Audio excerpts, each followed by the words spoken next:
आशा, चल तो मेरे साथ। हाँ चलना।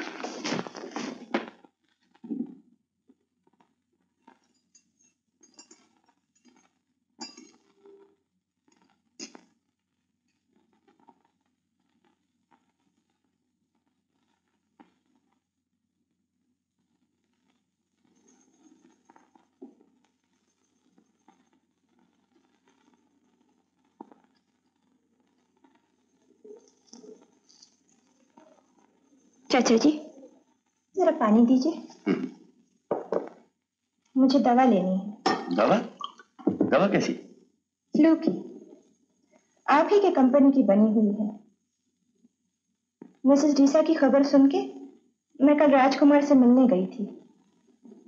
मुझे जरा सर्दी हो रही थी, उन्होंने मुझे ये दवा दी।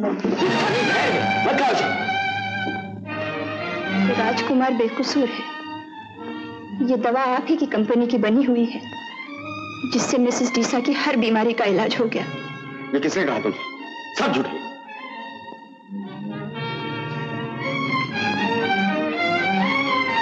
अब कहिए चाचा जी, कहिए कि राजकुमार कसूरवार है। कहिए कि मिसेस डीसा का खून उसी ने किया।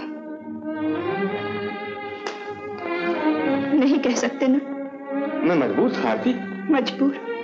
अपनी जान बचाने के लिए दूसरे की जान लेने पर मजबूर? नहीं, सिर्फ यही एक रास्ता था, वरना जो कुछ मैंने जिंदगी में बनाया था सब कुछ बर्बाद कर देना पड़ता। आन की आन में कारखाना बंद हो जाता, ये शान, ये मकान, सब कुछ हवा में उड़ जाते। ये तुम्हें अच्छा लगता? नहीं चाचा जी, लेकिन ये तो न होता जो अब हुआ है। 1 मिनट पहले आप मेरी नजर में क्या थे, और अब आज मुझे हर चीज से नफरत हो रही है। अपने आप से नफरत हो रही है। मुझे नहीं मालूम था दौलत आदमी को ऐसा बुज़दिल बना देती है। जरा समझने की कोशिश करो, अगर तुम मेरी जगह होती तो क्या करती? एक बेगुनाह को फांसी के तख्ते पर चढ़ाने से पहले मैं अपने आप को पुलिस के हवाले कर देती। अच्छी बात।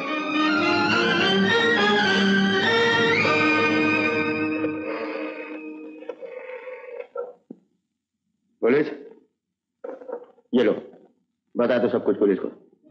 ये भी कह दो कि राजकुमार बेकसूर है और मिसेस डीसा का खून मैंने किया।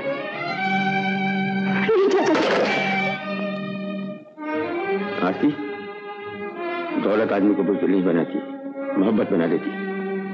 मैं भी हमेशा ऐसा बुज़दिल नहीं था।